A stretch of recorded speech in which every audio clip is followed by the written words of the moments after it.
আমি বলতে চাই যে সাধারণত আমরা সাধারণ মানুষরা যে হুজুরের ভক্ত আমরা তার কথা শুনি। যে হুজুর মিলাদুন্নবীর পক্ষে তার ভক্তরা মিলাদুন্নবীর পক্ষে কথা বলে এবং সেরকম দলিল খুঁজে বের করে সোশ্যাল মিডিয়াতে সেটা নিয়ে লেখালেখি করে। আর যে হুজুর মিলাদুন্নবীর বিপক্ষে ওনার ভক্তরা মিলাদুন্নবীর বিপক্ষে তারা ক্যাম্পেইন করে, কাজকাম করে। আমার কথা হলো যে আপনি হুজুরদের পক্ষ বিপক্ষ না নিয়ে কয়েকটা প্রশ্নের উত্তর খোঁজার জন্য আপনি নিরপেক্ষভাবে চেষ্টা করেন। আপনি নিজে একটু সচেতনভাবে, সতর্কভাবে, অনুসন্ধানের দৃষ্টি নিয়ে এই প্রশ্নগুলোর উত্তর খোঁজার চেষ্টা করেন।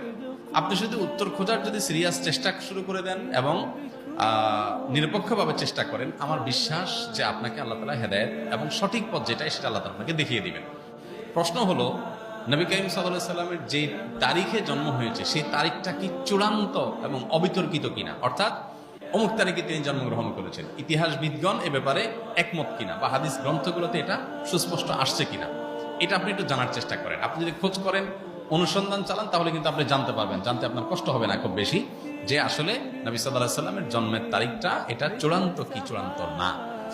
আপনি যদি অনুসন্ধান করেন, আপনি দেখতে পাবেন যে নবী সাল্লাল্লাহু আলাইহি সাল্লামের জন্মের এক্সাক্ট তারিখ নিয়ে ইতিহাসবিদদের মধ্যে নানা রকমের মত আছে। তাহলে কিভাবে আপনি চূড়ান্তভাবে একটা দিনকেই নিশ্চিত করে ধরে সেদিনকে আপনি উদযাপনে যেতে পারেন? নাম্বার এক, আপনি খোঁজার চেষ্টা করেন যে ওনার জন্মের তারিখটা এটা কি সুনির্ধারিত, অবিতর্কিত, নাকি এটা নানা মত আছে। আপনি একটু পড়াশোনা করার চেষ্টা করেন। নাম্বার দুই, নবী করিম সাল্লাল্লাহু আলাইহি সাল্লামের জন্মের তারিখটাকে তিনি নিজে উদযাপন করেছেন কিনা প্রতি বছর, এটা আপনি একটু জানার চেষ্টা করেন।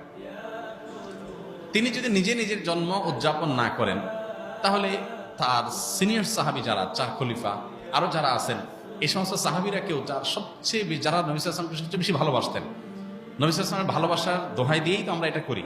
তো তারা যারা নবী সাল্লাল্লাহু আলাইহি ওয়াসাল্লামকে এর ভালোবাসায় যারা উত্তীর্ণ হয়ে গেছেন, ভালোবাসায় যারা প্রমাণিত, তার আশেকে রাসূল বলি যেটাই বলি আমরা তথাকথিত, এই জায়গাটা যারা ইতিমধ্যে প্রমাণিত হয়ে গেছেন, সেই সাহাবীরা যাদেরকে কোরআনে আল্লাহ সার্টিফিকেট দিয়েছেন নবী সাল্লাল্লাহু আলাইহি ওয়াসাল্লামের আনুগত্যের ব্যাপারে, ভালোবাসার ব্যাপারে, সেই মানুষগুলো নবী করিম সাল্লাল্লাহু আলাইহি সাল্লামের জন্ম দিবস উদযাপন করেছেন কি করেন নাই, আপনি এই বিষয়ে একটু খোঁজ নেন, তথ্য উপাত্তগুলো ভেরিফিকেশন করেন, যাচাই করেন।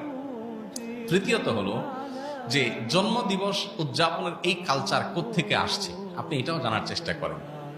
আপনি যদি এটা নিরপেক্ষভাবে এটা শুরু কোত্থেকে আসে দেখেন, আপনি দেখবেন এটা অগ্নিপূজক, প্রকৃতি পূজারী তাদের কাছ থেকে আসছে।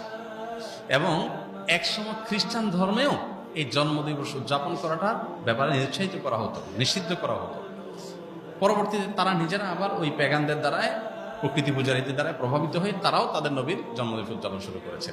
আমাদের নবী সাল্লাল্লাহু আলাইহি ওয়াসাল্লাম বলেছেন, লা তুতরুনি কামা আতরাতিন নাসারা ইবনে মারইয়াম, তোমরা আমাকে নিয়ে বাড়াবাড়ি করিও না যেভাবে খ্রিস্টানরা